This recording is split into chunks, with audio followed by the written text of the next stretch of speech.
Good evening, ladies and gentlemen, and welcome to another edition of All About Sport with myself, Damien Donoghue, and my colleague and ex-Cavan footballer, Michael Brennan.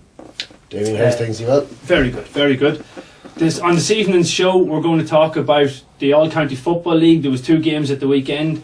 We're going to discuss some of the underage football that has happened in Cavan over the past few days, and in part 2, we'll discuss Cavan's matches against Monaghan in the Ulster semi-final, both minor and senior. So we're going to start off here on Ireland's first live web TV sports programme by talking about the Castlerahan-Ramor game. Yeah, in Division 1A of the All-County League, we had one game this week. It was Castlerahan and Ramor, and it finished off in a draw. Castlerahan 2-7 and Ramor 13 points. It was top of the table clash. Both teams would have had their county players back. I don't know how James McEnroe and Jack Brady would have been after Saturday night, because both of them came off injured. True. So they could have been a loss for Ramor. And we also have the league table there, just to have a look at it after that game, see what way that leaves the standings. You can see it there now, Damien. Yeah, what you can see from it was before the game, basically Castlerahan would have needed the 2 points to put pressure on Ramor to get back up, that they would have been within 1 point of them. But it still leaves Castlerahan in second place. Ramor top with 22 points, Castlerahan with 19. So they're in good stead. Only 3 games left to go in that division there. Cavan Gales are in 4th position there. They still have 3 games in hand on the 3 teams above them, and yeah, if they win their games in hand, like, they're back up to top of the table, giant top of the table. Exactly, and it'd be interesting to see now. We talk about club football and talk about the ability to bounce back. Cavan Gales have lost 2 on the trot, which hasn't been done in a while, so it'd be interesting to see now when they get county men back, like Niall Murray there, Martin Dunn, Declan Meehan, or Kevin Meehan. You know, them lads coming back in will make a difference. Huge addition to the Cavan Gales. There's only postponed games going on at the minute, so it's catch up time. So the Gales, I'd say, will have a heavy schedule in the next few weeks. Trying to catch up them. They have. There are 3 games in hand. They'll have to get them played. They have 6 games. 6 games to play in the time that the rest of the clubs have only 3. Yeah. So they'll be caught. So in Division 1B, we had a game. Only one game of that division again. Drumgoon were playing against Crushallow. They were at home. Drumgoon came out on top of that. It was 2-10 to 110. So again, a high enough scoring game. Drumgoon are going well in that division. I think we have the table for Division 1B there. You can see Gown are on top. They're clearly out in front with 21 points. Red Hills are in second position with 18. Drumgoon, you'll see then in 4th. Again, have a lot of games in hand. They've 3 games in hand on Killigarry, 2 on Gown and 1 on Red Hills. So Drumgoon, with their games in hand, could get themselves right up on top of that table again.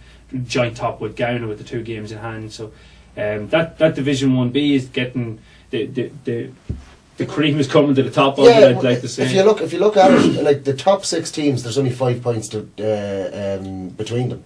Between top and 6th.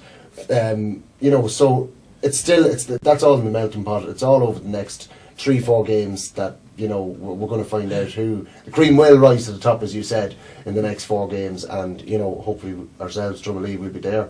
Yeah, well, which is again, it's the beauty of the long league, 18-game league. There's no team can turn around and say, oh well, we were missing player for 1-2 games. Doesn't matter. 1 or 2 games missing players isn't going to make a difference. Over the course of a season. The course of the season, the best team will come out on top on an 18-match league. That's it. Regardless of what anyone says. Yeah, and we're all getting loads of football, so it's great. Yeah, exactly. It's a big benefit. So there's no league fixtures this weekend because of the Cavan are out the following weekend against Fermanagh. So there's only postponed games going ahead. I think there's some of them on this evening, but basically it's about catch up time now. So in the next few weeks we'll have a better idea of where the league standings are going to hit into semi-final places. Yeah. So in underage, we had a lot of activity in underage football in Cavan in the last week. Yeah, there's a lot, and there is a lot of upcoming matches as well over the next week. We're going to run through just a couple of the results that came in from last week, and we're going to let you know about the different games that are going to be taking place over the next week. Just starting there with last Saturday night, the 29th Oh, Saturday, yeah, sorry. Saturday morning. Last Saturday morning. The Division 2 under-14 league final was played, and it was played in Crosskeys. Yeah. And Damien, you were at it. It was Mullahorn and Lavey. Yeah, cracking match. It was outstanding level of football. I commented to a lot of people on the game that for Division 2 under 14, I couldn't get over. If that's Division 2, I wouldn't like to see how good the under 14s are at Division 1, because some of the footballers on both sides of that game, on both teams, Cormac Riley, who's a son of Damien Riley, who used to play for Cavan from Mullahorn, outstanding little full forward. Like, his movement is exceptional. His ability to take a ball at pace and turn real quick, very, very good. They had a Gavin Brady in the middle of the field there. Gavin is a son of Kieran Brady, and he'd be a first cousin, I think, of Killian, that's on the Cavan senior team. Again, wonderful footballer. There's a Cadden lad that's in the middle of the field with him. There's Ryan O'Reilly from Mullahorn. Cadden's not beginning. No. Cadden's on Mullahorn. That's a whole other debate. Cadden's on Mullahorn. But then on the Lavey team, they had some fine footballers. They have a Gavin Tierney that plays midfield for them. Takes frees off the ground, lovely left foot, great technique to it, and that's a skill that the youth board have brought in. And actually, I think we have a clip coming up of the goal. Mullahorn were leading the whole way through that game, right until about 2 minutes to go. Lavey were battling back. At one point, Lavey were 8 points down in the game, came back to within 3 points, and then we got a wee clip of how Lavey equalised. But there was Gavin Tierney who was taking the free kicks on the left foot. Yeah, he was taking them off the ground. Yeah. What is the initiative that the county board have brought in for these frees being taken off the ground? Basically, if you score a free off the ground at on the 14 or on the 12 level, you get 2 points instead of 1. So excellent. it's a wonderful skill that we're trying to bring back into Gaelic football, and all credit to the county board that brought it in a few years ago. You can see kids practicing it all the time. They're mad to take frees off the ground. And it's such an amazing skill to watch. It's brilliant. So it is, like, if you think back down through the years, like I always, one player that always stands out for me is Brian Stafford on the Meath team, and like he kicked 11 points in an All-Ireland final. I think 9 of them were for frees, and then you've got the likes of Maurice Fitzgerald and Ronan Carlin as well for Cavan, another fantastic thing. And it's just it is, as you said, it's a beautiful skill. It's a wonderful watch. art. It's a wonderful art. And it is an art. Young Gavin Tierney took this free in with time pretty much up, and I think it was Danny Cusick got a big fist onto the ball to bash it to the net. But I think we can go to that clip now. You can get to see it. We'll just run you through. This is Lavey taking a free from out in the wing. Great free kick in. People would look at that and say, "Oh, he could have been going into the square." He was a good 2-3 yards outside the square. Yeah. It was a phenomenal punch in. He used his physical strength. Mullahorn had their whole backline back in, but it was the delivery of the ball into the square. You couldn't have asked for better. And that's what I say for underage Division 2 under 14. The standard was phenomenal again. So. And do you know when that replay is taking place? No, actually, I know both teams have a lot of players going away, so they're probably going to wait a few weeks to play that game until they have a full deck of cards to play from.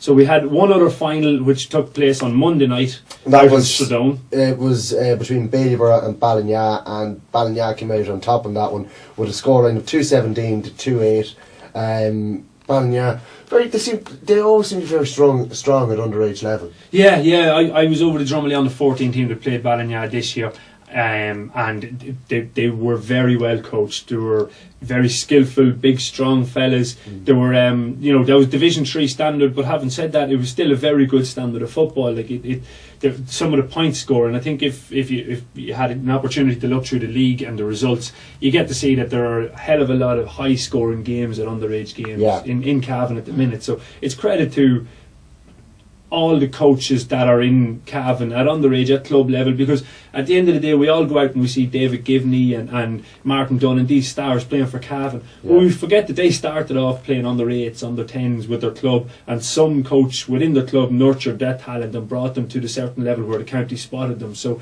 there's a lot of good work going on at underage development in Cavan, in the clubs. And just as you're going on about the development as well, like we touched on there a minute ago with that young fella from Lavey taking the frees off the ground.